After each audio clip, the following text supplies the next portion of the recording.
Okay, hello everyone, let's talk about Megacorps. I will be using the wiki this time to show you that a lot of information is on the wiki, but a lot of it is scattered on different pages, so you need to know about some stuff just to be able to look it up in the wiki. So if you look at the government page, we can see some of the special properties of the corporate government type, which is that rulers have agendas, there's emergency elections at 250 unity, which is basically just the oligarchic government type. But we also get plus 10% government empire-wide monthly unity. We have empire size effect, which is highly irrelevant in PvP. We can use a mercantile diplomatic stance, and we can build branch offices. This is not everything that's going on with Megacorps. So if you want to, but let's look at the mercantile stance first. If you go to policies, you can see this is a mercantile stance. You get 10% trade value. You get diplomatic weight from economy. You get trade protection, and you basically have to have open borders with everyone. You can still go. Well, you can still close borders to people to make their fleets go MIA. If you just do it during the turn and not at the end of the month, so you don't have to pay the influence. You can close borders and open them again, but you have to be aware that your borders are always open otherwise. Unless it's a rival. When you have, you can have close borders with rivals, basically. But what it also does is it forces you to not be isolationist. If you have here it says if you have a corporate government type, you can't go isolationist. You just can't. So, what's next? As a corporate government, you also have access to unique civics, which are some are completely different from the normal civics, but there are some that are just copied from the normal Bio-Empire civics. For example, catalytic recyclers is basically catalytic processing. Essentialist is essentialist, it's the same. Mastercraft Incorporated is like Master for Crafted, that's the same. Anglers, that's the same. And Relentless Industrialists, that's the same. As well as Scavengers, as so you have access to some of the most powerful civics of normal empires, as well as some unique ones. Like permanent employment is a unique way to assemble pops that aren't robots, which you can have day one without having to tech robots or be a mechanist empire. Or you can you have two civics that are, if you're a militarist, that will allow you to create a large number of mercenary enclaves. Or you have actually free traded, which is one of the few civics that actually boost your trade values.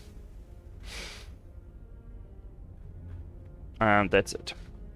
So what else does the government type does to your empire? Well, it changes your jobs. It changes your politician jobs to executives jobs, and the executive is basically the same as a politician, except he in addition to the 3 amenities and the 6 unity they produce, they also produce 4 trade value, which is the trade value that one clerk produces just for free.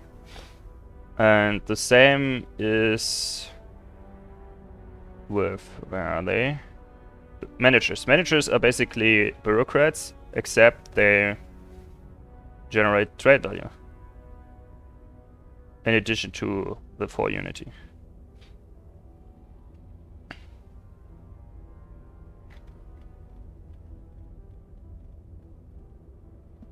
It's not a lot, but this trade value will actually mean that at the start of the game you already have more trade income than any other government type, just because of the extra trade value from executives and administrators that you will have.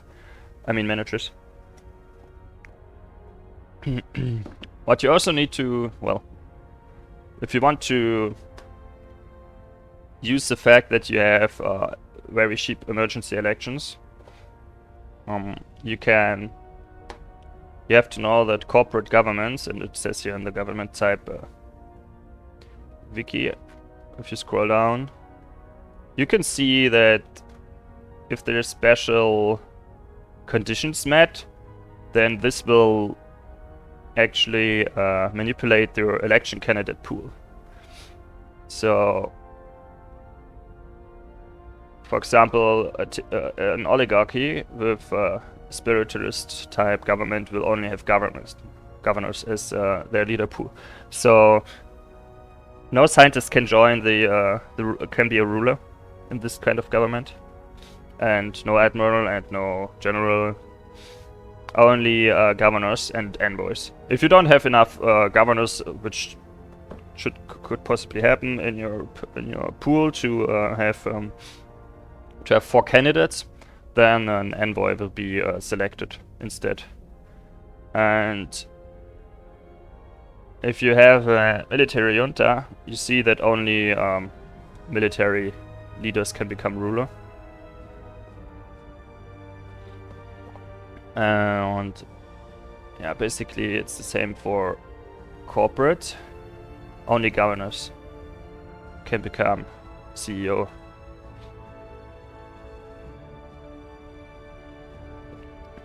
And I think that's the same for any Megacorp except this special combination.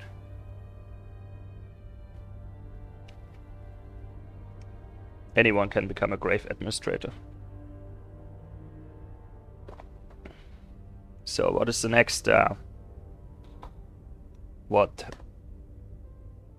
the wiki doesn't tell you directly what is special about Megacorps? It is the fact that you have different vassalization policies. So if you look at subjugation war terms,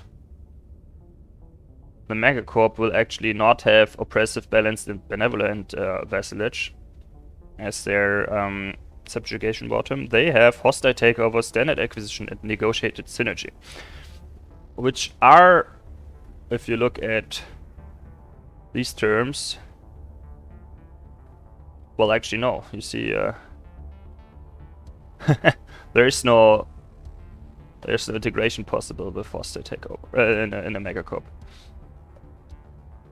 There's you can't go on limited diplomacy or expansion prohibited as a Megacorp. You cannot do this to your subjects, but the hostile takeover vassalization type will make subsidiaries of you pay not the usual 30% taxes in their initial contract, but 45 of their base resources and 15% of their advanced resources.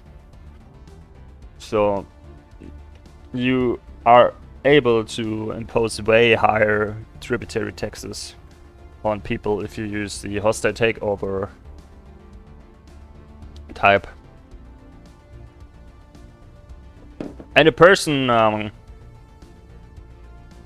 pays you this kind of taxes will either rebel very fast, which gives you claims on all their systems, or they will just crumble, meaning their empire will split up, and then you have basically a rebel empire which you can attack, where you also have your all the claims on your systems.